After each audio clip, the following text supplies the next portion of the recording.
आपका स्वागत है आपके अपने YouTube चैनल महाअध्ययन में। वीडियो को लाइक करें और अगर अभी तक चैनल को आपने सब्सक्राइब नहीं किया है तो जल्दी से कर दें। आज हम करने जा रहे हैं हमारी 10वीं क्लास की वर्कशीट जो है सामाजिक विज्ञान यानी कि सोशल साइंस की, और सोशल साइंस में भी हम कर रहे हैं भूगोल, और वही टॉपिक है हमारा जो पिछली वर्कशीट्स में हम पढ़ रहे थे, यानी कि राष्ट्रीय अर्थव्यवस्था की जीवन रेखाएं। तो एक बार देख लेते हैं। वर्कशीट की संख्या नंबर है 40 और आज की तारीख है 6 अक्टूबर। तो आपको याद ही होगा, मैंने कुछ अच्छे नक्शों के साथ आपके साथ अपनी वर्कशीट को शेयर किया था और काफी सारी चीजों पे हम बात कर चुके हैं, जिसमें हमने सड़क मार्ग की बात कर ली है। इसके अलावा हमने जो बात की थी पाइपलाइन की, वो भी पूरी हो गई थी, और याद होगा आपको हमने रेल परिवहन की भी अब तक बात कर ली है। और आज हम बात कर रहे हैं जल परिवहन की। अगर इस पर हमारी अगली वर्कशीट आती है तो मैं आपके साथ कुछ जरूरी चार्ट शेयर करूंगी, जिससे आपको चीजों को याद रखने में कुछ आसानी हो जाए, क्योंकि सड़कों के बारे में भी कुछ ऐसी बातें थी जो पीछे हमने नहीं पढ़ी हैं, हमारी वर्कशीट में नहीं थी और उससे हम चूक गए। मैं उम्मीद करती हूँ आपने अपनी किताबों से उस बारे में जरूर पढ़ा होगा, लेकिन अगर नहीं भी पढ़ा है तो हम अगली बार उसे जरूर डिस्कस कर लेंगे कि होपफुली वो हमारी आखिरी वर्कशीट होगी इस टॉपिक पर। लेकिन होगी कि नहीं ये तो आने वाला टाइम बताएगा। अभी फिलहाल हम जल परिवहन के बारे में बढ़ते हैं। जिस तरह हमने देखा पाइपलाइन बिछी हुई है, नक्शे पर जब हम देखते हैं तो पाइपलाइन का भी जाल दिखाई देता है। अपेक्षाकृत रेल परिवहन मतलब रेल मार्ग और सड़क मार्ग के मुकाबले यह कम थी, लेकिन फिर भी आपको ये एक जगह से दूसरी जगह दिखाई दे रही थी जाते हुए। आज हम बात कर रहे हैं जल परिवहन की और समुद्री पत्तन की। तो समुद्री पत्तन शब्द क्या होता है, इस पर मैं छोटी छोटी लाइनों में कुछ कुछ बातें पीछे भी बता चुकी हूँ, लेकिन आज हम थोड़ा और जान लेंगे इस बारे में। और दूसरी चीज है, जो कि पहली चीज है यहाँ पर, वो है जल परिवहन। तो आइए आज इसके बारे में कुछ बातें बढ़ते हैं। यहाँ पर हमें सबसे पहले बताया गया है कि जल परिवहन परिवहन का सबसे सस्ता साधन है। अब तक जो कुछ हमने पढ़ा उसमें हम ये मानकर चल रहे थे कि पाइपलाइन सबसे सस्ती है अपेक्षाकृत रेल परिवहन और सड़क मार्ग पर चलने वाले परिवहनों के मुकाबले में। लेकिन आज हमें ये बताया जा रहा है कि इन सब में जितने भी परिवहन हमने पढ़े उसमें जल परिवहन सबसे सस्ता है।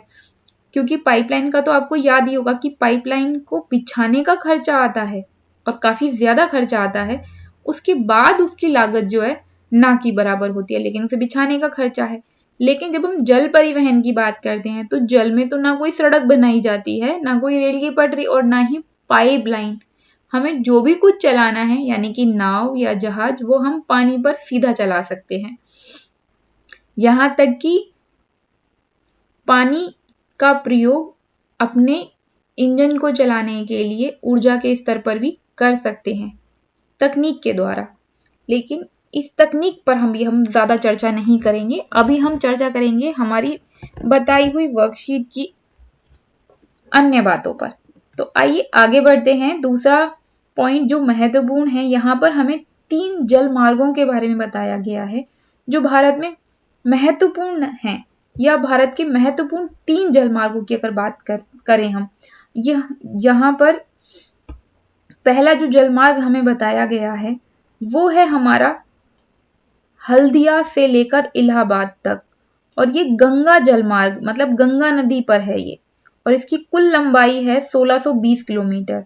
अब दूसरा जल मार्ग जो है वो है हमारा सदिया से धुबरी के मध्य, और ये है ब्रह्मपुत्र नदी के ऊपर, और इसकी कुल लंबाई है 891 किलोमीटर। और उसके बाद तीसरा जल मार्ग जो हमें बताया गया है वो है केरल में पश्चिमी तट पर नहर कोट्टापुरम से लेकर कोल्लम तक, और इसकी कुल लंबाई है 205 किलोमीटर। देखिए, जब हम भारत का नक्शा देखते हैं, और आप ठीक से जब भारत का नक्शा देखेंगे तो आप ये देख पाएंगे कि भारत के नक्शे में जो पानी वाला हिस्सा है, जितना भी ये नीला वाला हिस्सा दिखाई दे रहा है, आप अपने सीधे हाथ की तरफ जो नक्शा है उसे देखिए। ये बंदरगाहों का नक्शा है, बंदरगाह पर भी हम बात करेंगे, पर उससे पहले आप ये देखिए, नीला नीला पानी दिखाई दे रहा है भारत के दक्षिण भारत में जब आप देख रहे हैं, और ये जितना भी नीला पानी दिखाई दे रहा है ये हमारी पानी के साथ साथ चलने वाली सीमा रेखा है। मतलब भारत की करीबन आधी सीमा रेखा जो है वो पानी के साथ साथ है, यानी समुद्र के किनारे जो है भारत की सीमा को छूते हैं। अब बढ़ते हैं वापिस अपनी वर्कशीट की ओर। अब यहाँ पर तब दूसरा पॉइंट देखिए, एक अन्य पॉइंट जो यहाँ पर दिया हुआ है, भारत में अंतःस्थलीय नौ संचालन जल मार्ग 14,500 किलोमीटर लंबा है और इसमें से केवल 5,685 किलोमीटर मार्ग ही मशीनीकृत नौकाओं द्वारा तय किया जाता है। तो बात बताई गई हमें यहाँ पर कि अंतःस्थलीय नौ संचालन, अंतःस्थलीय मतलब जो देश के अंदर अंदर चलता है। अभी अभी हम नक्शे पर क्या बात कर रहे थे, अभी हम बात कर रहे थे कि भारत की बाहरी सीमा जो है वो करीबन आधी भारत की बाहरी सीमा जो है वो समुद्र को टच करती है। लेकिन अभी हमने क्या बात की, अभी हमने बात की कि भारत के अंदर की बात कर रहे हैं हम, कि भारत के अंदर जो है वो नौका के जरिए या जल परिवहन का इस्तेमाल किया जाता है। तो अंदर कहाँ पर, तो हम आपको याद होगा कि भारत में बहुत सारी नदियां हैं और इन्हीं नदियों की बात की जा रही है। आप जब इस वाले नक्शे को देखते हैं जो आपके उल्टे हाथ की तरफ है, लेफ्ट हैंड की तरफ, इसमें अगर आप ध्यान से देखेंगे तो नीली नीली कुछ कुछ रेखाएं, हल्की नीली रेखाएं दिखाई दे रही हैं। जैसे यहाँ पर मेरा कर्सर है, यहाँ से एक निकल रही है, इसके तुरंत नीचे है। दिल्ली के पास से आप देखेंगे तो आपको गंगा और यमुना दोनों दिखाई देंगी। इसमें नाम नहीं लिखे हैं अभी नदी के, नदियों का नक्शा मैं आपके साथ दोबारा बाद में शेयर कर लूंगी। और वो नक्शा भी मैंने इसमें नहीं लगाया है, नेक्स्ट टाइम देखते हैं। लेकिन इसमें हल्की नदियां आपको दिखाई दे रही होंगी। तो इन नदियों में हम जो है वो आंतरिक जल मार्ग जो है या आंतरिक परिवहन का इस्तेमाल करते हैं। तो आपको जो कुल मिलाकर मैं यहाँ पे बताना चाह रही थी वो ये कि जल परिवहन का इस्तेमाल दो तरीके से किया जाता है। एक देश के अंदर अंदर, तो देश के अंदर समुद्र तो नहीं होंगे, समुद्र नहीं है तो क्या है, नदियां हैं, नदियों के पानी का इस्तेमाल किया जाता है। और आपको पता ही है नदियों में ज्यादातर भारत की नदियां ऐसी हैं जो पूरा 12 महीने बहती हैं और वो पानी पहाड़ों से या पर्वतों से पिघलने वाली बर्फ से आता है। इसके अलावा क्योंकि भारत की आधी सीमाएं जो है वो टच करती हैं समुद्र को, तो यहाँ से हम अंतरराष्ट्रीय व्यापार करते हैं। यहाँ ये जितना भी भाग है जो हमने ये पीली लाइन खींची है किनारे किनारे नक्शे पर अभी अभी उल्ट आपके सीधे हाथ की तरफ, तो यहाँ से हम अंतरराष्ट्रीय व्यापार करते हैं। और जो नदियों के द्वारा अंदर अंदर कर रहे हैं उसे हम आंतरिक व्यापार बोल सकते हैं, अंतर परिवहन बोल सकते हैं, अंतर स्थलीय नौ संचालन बोल सकते हैं। नौ संचालन का मतलब क्या होता है, नौ शब्द जहां पर आ जाता है, जैसे नौसेना, नौ संचालन, तो ये सभी बात हम जल संबंधी कर रहे होते हैं। तो आपको जो याद रखना है वो ये कि नौ संचालन जलमार्ग की लंबाई कुल कितनी है और इसके अलावा भारत की कुल समुद्र तटीय रेखा इतनी लंबी है, कितनी, 7,516.6 किलोमीटर। और अभी अभी वो मैंने आपको नक्शे पर दिखाई ही है। और इस पर 12 मुख्य और 200 मध्यम व छोटे पत्तन हैं। तो कितने मुख्य पत्तन हैं, 12। आपको याद रखना है पत्तन लिखा हो, बंदरगाह लिखा हो, पोर्ट लिखा हो, एक ही है पोर्ट, PORT, इंग्लिश में हम पोर्ट लिखते हैं पत्तन या बंदरगाह को। कई बार हिंदी में भी हम सीधा पोर्ट ही लिख देते हैं। तो पत्तन, बंदरगाह या पोर्ट एक ही है। तो कुल 12 बंदरगाहें हैं। अब आप एक बात को तो समझ गए होंगे कि भारत की समुद्री तटरेखा के साथ 12 मुख्य बंदरगाहों का यहाँ पर नाम लिया गया है। तो आपको ये तो समझ में आ गया होगा कि बंदरगाह वहां बनाई जाती है जहां पर जल में जहाजों को सामान को एक स्थान से दूसरे स्थान पर भेजने के लिए प्रयोग किया जाता है। तो अब आप कुछ कुछ अंदाजा लगा पा रहे होंगे कि बंदरगाह वो जगह है जहां पर जो सामान हमें भेजना है या जो सामान हमें मंगाना है उन दोनों को जहाजों में लादने के लिए या जहाजों से उतारने के लिए जिस जगह का प्रयोग किया जाता है।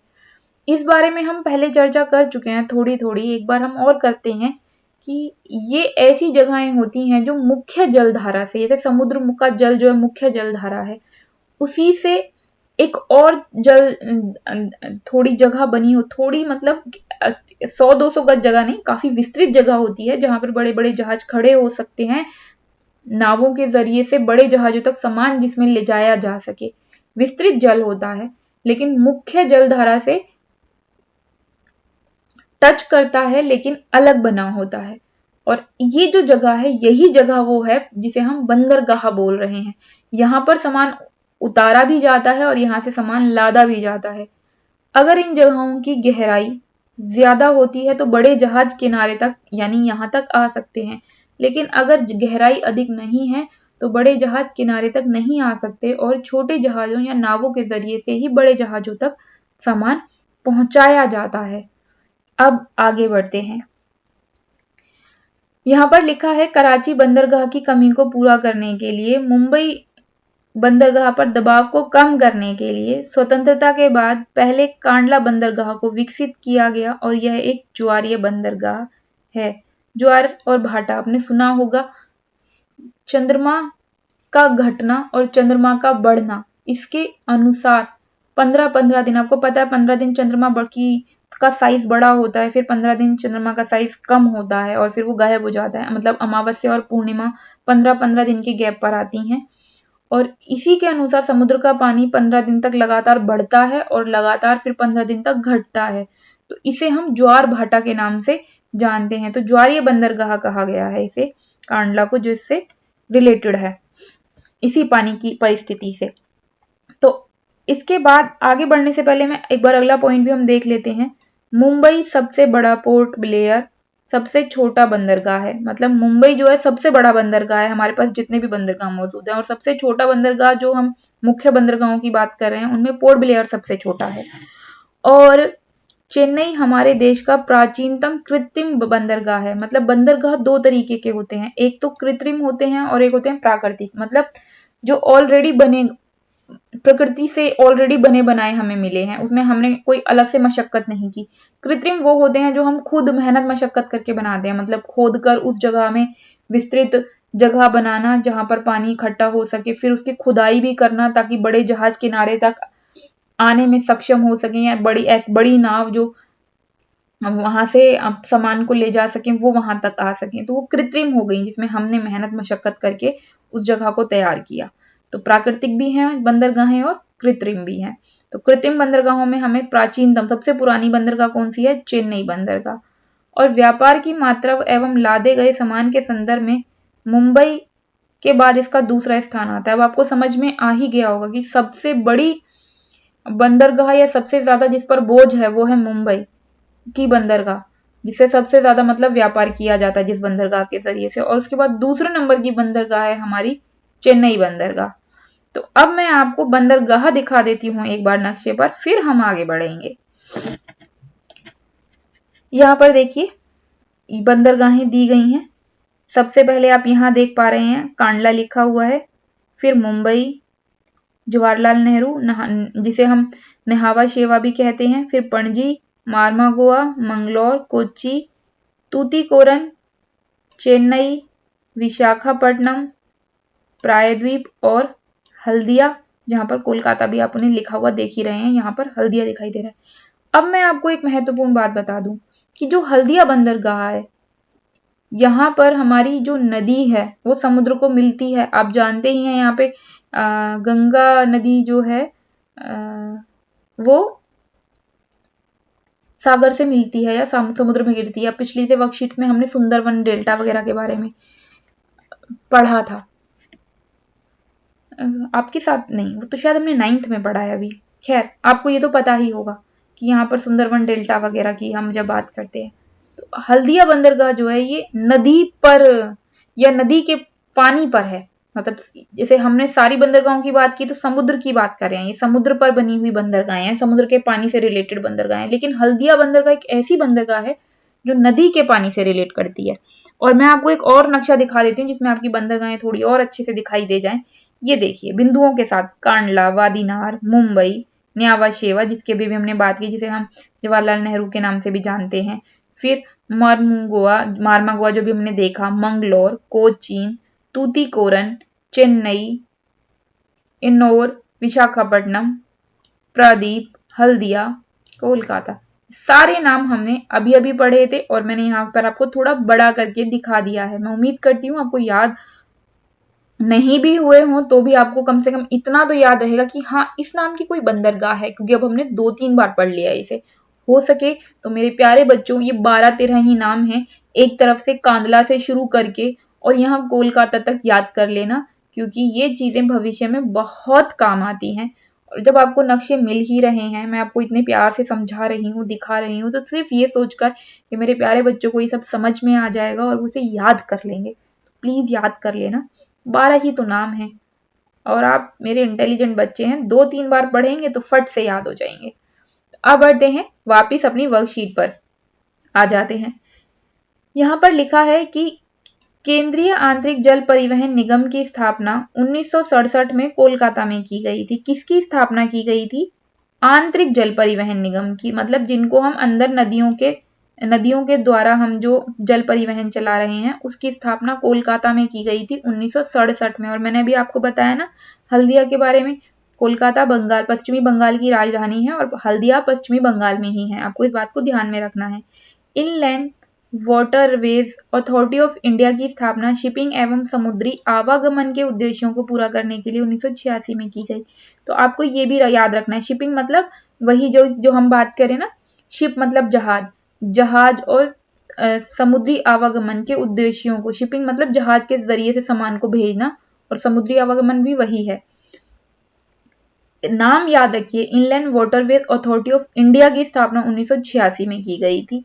और आंतरिक जल परिवहन मतलब केंद्रीय लगाना मत भूलना, केंद्रीय आंतरिक जल परिवहन निगम की स्थापना 1967 में की गई थी, ये आपको याद रखना है। भारत की कुल समुद्री तटीय रेखा, ये वाला पॉइंट 7516.6 किलोमीटर, मुख्य बंदरगाह 12, और ये वाला पॉइंट देखिए जिसमें मैंने आपको 3 जलमार्ग बताए थे, इससे पहले आपको ये भी याद रखना है अंतःस्थलीय नौ संचालन जलमार्ग की कुल लंबाई 14,500। अब ये वाला पॉइंट मैं एक बार आपको नक्शे पे दिखा देती हूँ। इसमें हमने एक पढ़ा हल्दिया से इलाहाबाद तक जो गंगा नदी पर है 1620 किलोमीटर, दूसरा हमने पढ़ा ब्रह्मपुत्र नदी पर सदिया से धुबरी के बीच में, और तीसरा पढ़ा हमने केरल से पश्चिमी तटीय पर कोट्टापुरम से कोल्लम तक। तो आओ एक बार इसे तो देख लें। इतने प्यार से मैंने आपके लिए नक्शा यहाँ पर लगाया है ताकि आप देख सकें, और इसे देखें ना तो फिर गलत बात हो जाएगी। जो डार्क ब्लू कलर से आपको लाइन दिखाई दे रही है, ये हैं वो जो सबसे ज्यादा फेमस हैं। ऐसा नहीं कि सिर्फ यही हैं, इनके अलावा भी नदियों से जल परिवहन किया जाता है, लेकिन ये प्रमुख 3 हैं जिनके नाम अभी हमने पढ़े। तो अभी हम इस पर नक्शे में मैं आपको यही 3 दिखाऊंगी, बाकी सबको आप आराम से नक्शे पर बैठकर देखिएगा अपनी इसी वर्कशीट में। तो ये देखिए जहां मेरा कर्सर है, यहाँ पर जहां मैंने ये पीला किया, यहाँ पे ब्लू लाइन है, वहां पे हमने पढ़ा ना इलाहाबाद, ये रहा इलाहाबाद से लेकर क्या पढ़ा था हमने, हल्दिया, और ये रहा हमारा हल्दिया। तो इलाहाबाद से लेके हल्दिया तक। फिर दूसरा हमने क्या पढ़ा, दूसरा हमने पढ़ा था ये दुबरी से लेके सादिया तक, ये रही सादिया, ये वाली लाइन, यानी ये वाली ब्लू लाइन हो गई। अब तीसरा हमने पढ़ा था केरल के तट पर, तो केरल के तट पर हमने क्या पढ़ा था, कोल्लम से कोट्टापुरम पढ़ा था। तो ये रहा हमारा कोट्टापुरम और ये रहा हमारा कोल्लम, ये ब्लू लाइन जो आपको दिखाई दे रही है ये। मैं उम्मीद करती हूँ अब आपको ये पता चल गया होगा। अब बढ़ते हैं हम आगे। रेलवे के आगमन से पहले जल परिवहन लोगों और वस्तुओं के आगमन का प्रमुख साधन था। देखा, जल परिवहन नई नहीं, बहुत पुरानी प्रक्रिया या बहुत पुराना तरीका है जिससे लोग सामान का आवागमन करते थे। और आपने तो चंद्रगुप्त मौर्य नाटक देखा ही होगा, ऐतिहासिक नाटक है, और बहुत सारे पुराने नाटक देखे होंगे, जैसे पोरस देखा होगा, महाराणा प्रताप देखा होगा, या कोई दूसरा नाटक जैसा देखा होगा जिसमें आपने देखा होगा नदियों के जरिए से लोग जो है एक स्थान से दूसरे स्थान पर जाते थे और सामान भी ले जाते थे। तो अगर आपने हकीकत में नहीं भी देखा है तो आपने टीवी में तो देखा ही है, तो आप समझ गए होंगे। तो रेलवे के आने से पहले लोग सबसे ज्यादा अपने सामान को लाने ले जाने के लिए जिसका प्रयोग करते थे वो रास्ता जल का ही था, मतलब जल परिवहन के जरिए से। और वर्तमान में जल परिवहन के बारे में बताया गया, जो मैंने अभी डिस्कस भी आपके साथ किया था। सस्ता है, क्यों सस्ता है वो मैं आपको बता ही चुकी हूँ, क्योंकि जल परिवहन के लिए मार्ग तो बिछाना नहीं पड़ता, जल ऑलरेडी है, सिर्फ वाहन चलाना है उसमें, यानी कि नाव या जहाज, इसलिए वो सस्ता है। पर्यावरण अनुकूल है, पर्यावरण अनुकूल इसलिए है क्योंकि हमें पता ही है, हम इस बारे में बात कर ही चुके हैं कि अगर रेलें चलानी है तब भी हमें बिजली वगैरह तो हमारी खर्च होगी ही, और टूट फूट भी होती है पटरियों वगैरह की, पेड़ों को काटकर गैस बनाई जाती है। ये मैंने आपको शायद बताया नहीं था, मैं भी आपको फिर रिपीट कर रही हूँ कि रेल की पटरियों के बीच में जो गैस लगाते हैं हम, गैस क्या होता है मैंने पिछली वर्कशीट में आपके साथ डिस्कस किया था। और जिन बच्चों ने पिछली वर्कशीट नहीं देखी है वो चैनल पर जाकर पिछली वर्कशीट का नंबर डाल के और या थोड़ी सी मेहनत मशक्कत करके ढूंढ कर एक बार देख लीजिए। तो गैस जो है वो गैस में लकड़ी के फट्टे लगे होते हैं और वो लकड़ी के फट्टे पेड़ों को काट कर लगाए जाते हैं। तो एक तरीके से देखा जाए तो पर्यावरण के अनुकूल नहीं है वो, जबकि जल परिवहन में ऐसा कुछ नहीं है। तो जल परिवहन हर तरीके से पर्यावरण के अनुकूल है और ईंधन प्रभावी है, मतलब ईंधन का खर्चा भी ना की बराबर, मतलब जिसे हम वहन कर सकते हैं। नावें तो मानव के अपने बाहुबल से भी चलती हैं, नावों के बारे में तो आप जानते ही हैं। और आगे बढ़ते हैं। इस परिवहन का प्रयोग भारी वस्तुओं की ढुलाई के लिए अधिक उपयुक्त है, मतलब जो सामान भारी है उसके लिए ये ज्यादा अच्छा है, एक स्थान से दूसरे स्थान पर उसको अगर हम पहुंचाना चाहते हैं तो जल परिवहन उसके लिए बहुत बेहतर है। आपको यहाँ पर एक बहुत महत्वपूर्ण बात बताई गई है कि भारत के कुल यातायात में आंतरिक परिवहन का योगदान 1% है। देश के कुल अंतरराष्ट्रीय व्यापार का 95% समुद्री पत्तन के माध्यम से होता है। यहाँ पर जो ये बात लिखी है कुछ स्पेशल तरीके से लिख दी गई है, हो सकता है इस बात का मतलब कुछ और हो और समझ में कुछ और आ रहा हो। मैं इस बात को आपको एक दूसरे तरीके से बताती हूँ।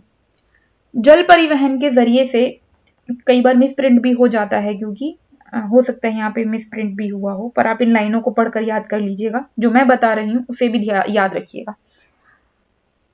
भारत जल परिवहन के जरिए से जितना भी व्यापार करता है, या विश्व में ये कहें कि अगर हम विश्व में भारत इस तरह से समझिए, अंतरराष्ट्रीय व्यापार में जो भारत का विश्व में व्यापार है, अंतरराष्ट्रीय व्यापार में भारत केवल 1% का व्यापार करता है, मतलब पूरे विश्व में जो व्यापार किया जाता है भारत उसका सिर्फ 1% व्यापार करता है, और उस 1% व्यापार का 95% समुद्री पत्तन के द्वारा से होता है।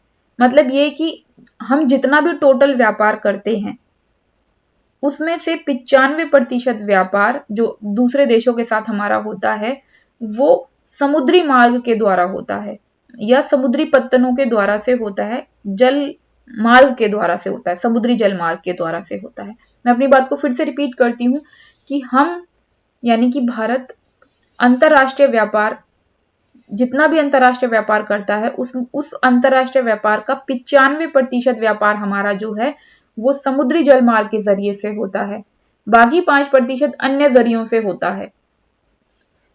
अब आपको ये भी ध्यान रखना है कि भारत कुल कितना व्यापार करता है, मतलब विश्व में जितना भी व्यापार किया जाता है भारत का व्यापार उसका सिर्फ 1% है। ठीक, ये दो अलग अलग बातें हैं। भारत का कुल व्यापार पूछा जाए कि भारत का विश्व के व्यापार में कितना प्रतिशत योगदान है, तो भारत विश्व के व्यापार में सिर्फ 1% योगदान देता है। अब जितना भी वो 1% में जितना भी व्यापार है उसका 95% जो है वो समुद्री मार्ग से होता है। मैं उम्मीद करती हूँ आपको ये वर्कशीट अच्छी लगी होगी, समझ में आई होगी, और नक्शे भी जरूर ध्यान से देख लीजिएगा। अब हम बढ़ते हैं प्रश्न उत्तरों की ओर। प्रश्न उत्तरों के माध्यम से हमारी वर्कशीट हो जाएगी रिवाइज और समझ आ जाएगी।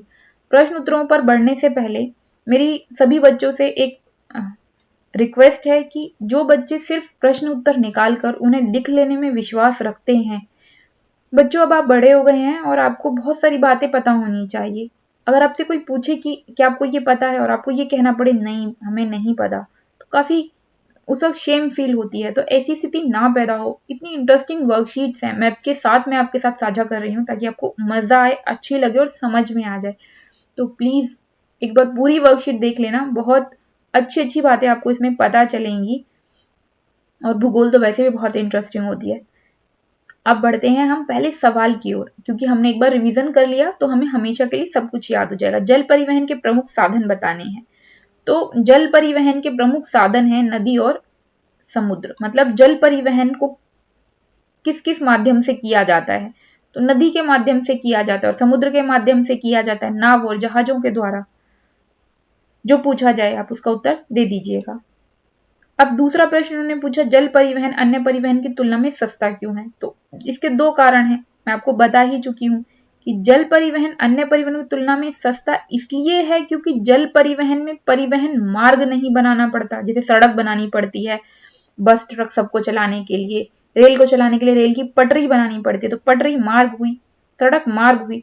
तो जल परिवहन में मार्ग नहीं बनाना पड़ता, तो मार्ग का खर्चा नहीं आता, इसलिए ये सस्ता है। और दूसरा इसके सस्ते होने का कारण ये भी है कि यह परिवहन ईंधन प्रभावी और पर्यावरण अनुकूल है। अब आई तीसरी बात, भारत के प्रमुख राष्ट्रीय जलमार्गों के नाम बताने हैं। और ये मैंने आपको न सिर्फ नाम बताए हैं बल्कि आपके साथ अभी अभी नक्शे पर डिस्कस भी किए थे। हल्दिया से इलाहाबाद, दूसरा सदिया से धुबरी, तीसरा कोट्टापुरम से कोलम। अभी अभी पढ़ा था ना हमने, देखो यहाँ इलाहाबाद से नीली नीली डार्क डार्क नीली नीली लाइन हल्दिया, फिर यहाँ पर ये दुर्बिया से सादिया, और फिर ये कोट्टापुरम से कोल्लम। यहाँ पर ये रहा कोल्लापुरम और कोट्टम। अच्छा जी, आप वापिस आते हैं अपने प्रश्न पर। चौथा प्रश्न इन्होंने हमसे पूछा है, अंतरराष्ट्रीय व्यापार में बंदरगाह की भूमिका बताइए। तो सबसे पहले हमें ये पता होना चाहिए कि बंदरगाह होती क्या है, तभी तो हम ये बताएंगे कि अंतरराष्ट्रीय व्यापार में वो भूमिका कैसे निभा रही है। तो अभी हम पढ़ चुके हैं कि भारत विश्व का जितना भी व्यापार है उसमें से सिर्फ 1% का रोल निभाता है, और उस 1% का भी 95% हम समुद्री मार्ग से व्यापार करते हैं। और समुद्री मार्ग से व्यापार किसके जरिए होता है? सीधी सी बात है, बंदरगाह से सामान को भेजा जाता है और उस बंदरगाह पे सामान उतारा जाता है, तो बंदरगाह की तो विशिष्ट भूमिका हो गई। तो अब इसका प्रश्न का उत्तर है ये। देखिए, इस प्रश्न का उत्तर आप सिर्फ यहां तक लिखेंगे तो चल जाएगा, इतना उत्तर काफी है। लेकिन इसके नीचे जो भी लिखा है आप इसे भी चाहें तो लिख सकते हैं। ये जानकारी मैंने आपके लिए यहाँ पर सिर्फ इसलिए लिखी है ताकि आपको बंदरगाह किसे कहते हैं, बंदरगाह क्या होती है, कैसी होती है, आप इसे पढ़कर एक बार समझ सकें, अच्छे तरीके से समझ सकें। आप इसे इसके साथ लिखेंगे तो आपका प्रश्न का उत्तर बड़ा हो जाएगा, लेकिन सही रहेगा, गलत नहीं होगा। ये इसके साथ जोड़ सकते हैं इसे, अगर नहीं भी जोड़ेंगे तो कोई बात नहीं, क्योंकि आपको छोटे उत्तर लिखना पसंद है, इसलिए मैंने यहाँ पर लाइन खींचकर आपको ये बात बता दी है। अब मेरी सभी स्टूडेंट से रिक्वेस्ट है कि आपको वीडियो अच्छी लगी हो तो प्लीज वीडियो को लाइक करना बिल्कुल मत भूलिएगा। आपका लाइक करना मुझे बहुत खुशी देता है। दूसरी खास बात, वीडियो को अपने दूसरे क्लासेस के फ्रेंड्स के साथ, अपनी क्लास के फ्रेंड्स के साथ शेयर कीजिएगा, क्योंकि ज्ञान बांटने से बढ़ता है। और अगर आपने अभी तक चैनल को सब्सक्राइब नहीं किया है तो प्लीज चैनल को सब्सक्राइब कर दीजिए। आपकी वीडियो के ठीक नीचे एक बटन आता है जिस पर लिखा होता है सब्सक्राइब, वो रेड कलर का है, उसको क्लिक करेंगे तो उसका कलर बदल जाएगा, यानी चैनल सब्सक्राइब। चैनल को सिर्फ एक बार सब्सक्राइब करना होता है और बेल को दबाने के बाद आपके पास हमारी वीडियो के नोटिफिकेशन खुद ही आ जाएंगी, हमारी वीडियोस आपको मिल जाएंगी और आप अपनी वर्कशीट और नॉलेज दोनों को गेन कर पाएंगे। वीडियो के साथ बने रहने के लिए थैंक यू। फिर मिलते हैं अगली वर्कशीट के साथ।